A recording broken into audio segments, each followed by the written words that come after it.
అందులో భాగంగానే అరెస్ట్ కూడా జరిగిందని చెప్పి కూడా ఆ మీటింగ్లో నిర్మాతలకి హీరోలకి అందులో ఉన్న సెలబ్రిటీలందరికీ చెప్పుకొచ్చిన పరిస్థితి. అక్కినేని నాగార్జున కూడా ఎన్ కన్వెన్షన్ ఇష్యూ కూడా కొంతసేపు మాట్లాడగా తెలుస్తుంది. ఎన్ కన్వెన్షన్ కూడా FTL బఫర్ జోన్లే నిర్మించడం వల్లే కూల్చివేయడం జరిగింది. ఈ విషయంలో మేము వెనుకాడుకు వేసే ప్రసక్తి లేదు. గత ప్రభుత్వాలు వాళ్ళకు మధ్య సయోధ్య ఉండవచ్చు, కానీ హైడ్రా అనేది ఒక నిర్మాణ పరంగా జరిగిన వ్యవహారం, దానికి సంబంధించే అది జరిగిందని చెప్పి చెప్పుకొచ్చారు. సో మొత్తం ఓవరాల్గా అయితే మీటింగ్ అయితే ఇంకా కొనసాగుతుంది. మరి కాసేపట్లో ముగిసే అవకాశం కనిపిస్తుంది. ఎందుకంటే ముఖ్యమంత్రి రేవంత్ రెడ్డి ఇక్కడ నుంచి వెళ్ళిపోవాలి. కర్ణాటకలో జరిగిన కాంగ్రెస్ మీటింగ్లో పాల్గొనాలి కాబట్టి మరో పావు గంట 20 నిమిషాల్లో మీటింగు క్లోజ్ చేసే అవకాశం కనిపిస్తుంది.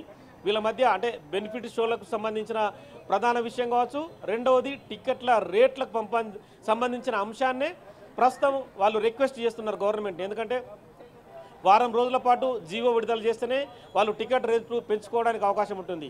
టికెట్ రేట్లు పెంచుకోవడం వల్ల వాళ్ళు ఏం చేయగలుగుతారు ప్రభుత్వాలకి ప్రజలకు అనే ఆన్సర్ని సినిమా నిర్మాతలు ఒక హామీ ఇస్తే కనుక ఆ హామీని అనుసరించి ప్రభుత్వం మళ్ళీ విధి విధానాలను రూపొందించే అవకాశం కనిపిస్తుంది. అంటే ఇప్పటికిప్పుడే టికెట్ల రేట్లు పెంచుకోమని చెప్పడం కావచ్చు, బెనిఫిట్ షోలు నిర్వహించుకోమని చెప్పడానికి అవకాశం అయితే ప్రస్తుతం లేదు. అంటే వాళ్ళు చెప్పే మాటలు విన్న తర్వాత తాము కూడా మంత్రివర్గంలో చర్చించడం కావచ్చు, తదుపరి సినిమా పెద్దలను కొంతమందిని పిలిచి మళ్ళీ మాట్లాడి తదుపరి నిర్ణయం తీసుకుంటామని చెప్పి కూడా వాళ్ళకు చెప్పే అవకాశం కనిపిస్తుంది.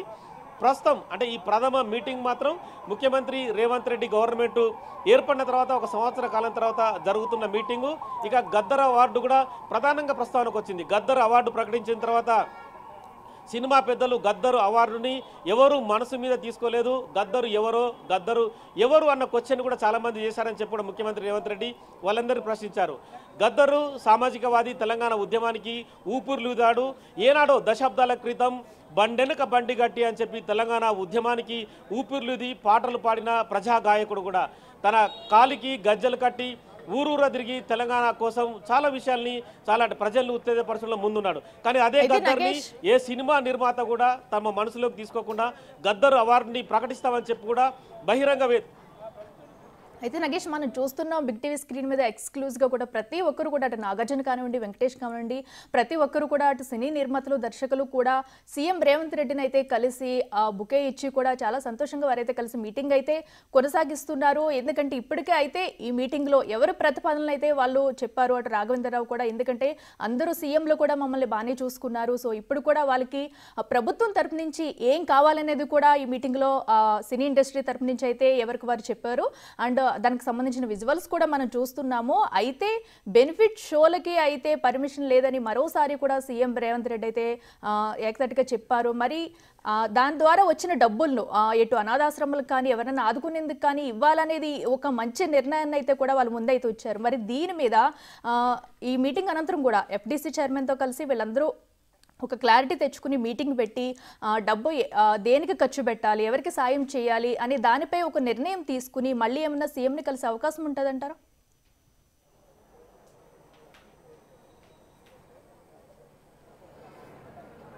ఖచ్చితంగా ఇది ప్రైమరీ మీటింగ్ మాత్రమే. ఇక్కడ ఈ మీటింగ్లో పూర్తిగా నిర్ణయాలు తీసుకోవడం కానీ జరగదు. ఇది కేవలం ఏంటంటే ఒకరినొకరు కలుసుకోవడం. ముఖ్యమంత్రి రేవంత్ రెడ్డి ముఖ్యమంత్రి అయిన తర్వాత చాలామంది నిర్మాతలు, సినిమా హీరోలు కూడా ఎవరు కూడా ముఖ్యమంత్రి రేవంత్ రెడ్డిని కలవలేదు కూడా గతంలో. ఎందుకంటే ఈ సంవత్సర కాలం కూడా ఎవరు కలవలేదు. అంటే వాళ్ళ ఉద్దేశాలు ఏంటో తెలియదు, కానీ మొత్తానికైతే ముఖ్యమంత్రి రేవంత్ రెడ్డిని కలిసేది ఏముందన్న యాంగిల్లో తెలియదు. కానీ ఈసారి మాత్రం అల్లు అర్జున్ పుష్ప 2 తర్వాత వాళ్ళకే అంటే కాలం గిర్రున తిరిగిన తర్వాత ఎవరైనా సరే ఖచ్చితంగా భూమికి దిగాల్సిందన్న ఒక సామెతను మనం గుర్తు తెచ్చుకోవాలి. ఎందుకంటే వీళ్ళంతా ఆకాశంలో ఉన్న మేము భూవితారులం అని చెప్పుకుంటారు. మరి ఆ భూవితారులు వచ్చి ఇప్పుడు నేల మీదకి దిగి కమాండ్ కంట్రోల్లో సీఎం రేవంత్ రెడ్డి ముందు అయితే కూర్చున్నారు. సో ఇది సామెత మాత్రం అనుకోనో ఇంకో తమ మనసులో గొప్ప హీరో అని చెప్పి తాటులు పోపించుకోవడం రకరకాలుగా వాళ్ళు చేస్తుంటారు. అది ఒక పిచ్చి మామూలుగా అభిమానులకు సంబంధించి. కానీ రాజకీయం అనేది ఇక్కడ చాలా గొప్ప మామూలుగా అభిమానులకు సంబంధించి.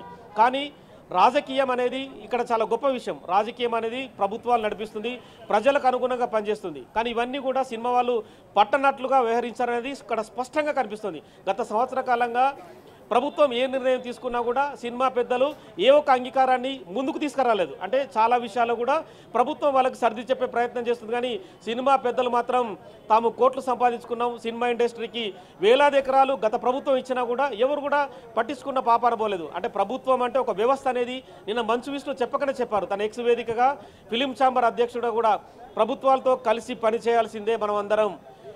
ఎప్పుడో చిన్నారెడ్డి ప్రభుత్వం 1976లో ఏర్పడితే ఆనాటి నుంచి ఈనాటి వరకు కూడా ప్రభుత్వాల సహకారం అందిస్తేనే సినిమా ఇండస్ట్రీ వెలుగొందుతుంది. తాము కోట్ల రూపాయలు సంపాదించుకున్నా, కోట్ల రూపాయల కారులో తిరుగుతున్నా కూడా ప్రేక్షకులు ఇచ్చే ప్రతి రూపాయి టికెట్ కొంటున్న వాళ్ళే తాము సినిమా తారలుగా, సెలబ్రిటీలుగా ప్రపంచవ్యాప్తంగా గొప్ప కీర్తిని పొందామని చెప్పి చెప్పుకొచ్చాడు. మరి మీటింగ్లో ముఖ్యించుకోవాల్సిన అవసరం ఉంది. ప్రస్తుతం అయితే అంటే ఇప్పుడు అటెండ్ అయిన వాళ్ళు దాదాపుగా 30 నుంచి 40 మంది మధ్య సినిమా పెద్దలైతే అటెండ్ అయ్యారు. కానీ ఒక హీరో మెగా ఫ్యామిలీ నుంచి చిరంజీవి మాత్రం అటెండ్ కాలేదు. ఇక చిరంజీవి మెగా కుటుంబానికి సంబంధించి చూస్తే మాత్రం అల్లు కుటుంబం, మెగా కుటుంబం మధ్య గత కొంత కాలంగా గ్యాప్ కనిపిస్తుంది. నువ్వంటే నువ్వన్న రీతిలో వాళ్ళు కత్తి మీద సామ్లా పనిచేస్తున్నారు. ఎందుకంటే అల్లు అర్జున్ తన సొంత మామ డిప్యూటీ సీఎం పవన్ కళ్యాణ్ మామ డిప్యూటీ సీఎంగా అయినా కూడా కనీసం అభినందించడానికి వెళ్ళలేదు. ప్రచారంలో భాగంగా కర్నూలుకు వెళ్ళి తన సొంత ఫ్రెండ్ కోసం వైసీపీ ప్రచారంలో పాల్గొన్నాడు. సో ఇవన్నీ కూడా అగ్నికి ఆజ్యం పోసేటట్టుగా కూడా mega family versus Allu Aravind family కూడా కొనసాగింది. సో మొన్న అల్లు అర్జున్ రిలీజ్ అయిన తర్వాత సొంతగా కారు నడుపుకుంటూ తన భార్య స్నేహారెడ్డితో కలిసి చిరంజీవి ఇంటికి వెళ్ళి కలిసి వచ్చాడు. తదుపరి చిరంజీవి కూడా వీళ్ళని కలిశాడు. నాగబాబు కూడా అల్లు అర్జున్ ఇంటికి వచ్చి వాళ్ళని కలిశాడు. కానీ ఒక పవన్ కళ్యాణ్ డిప్యూటీ సీఎం మాత్రం ఇప్పటి వరకు కూడా అల్లు అర్జున్ని హైదరాబాద్కి వచ్చినా కూడా 2 సార్లు వచ్చాడు హైదరాబాద్కి. అల్లు అర్జున్ని పలకరించలేదు, వాళ్ళ ఇంటికి వెళ్ళి పరామర్శించలేదు కూడా. అంటే ఇంకా గ్యాప్ వాళ్ళ మధ్య కొనసాగుతుందనేది ఇక్కడ స్పష్టంగా అర్థమవుతుంది.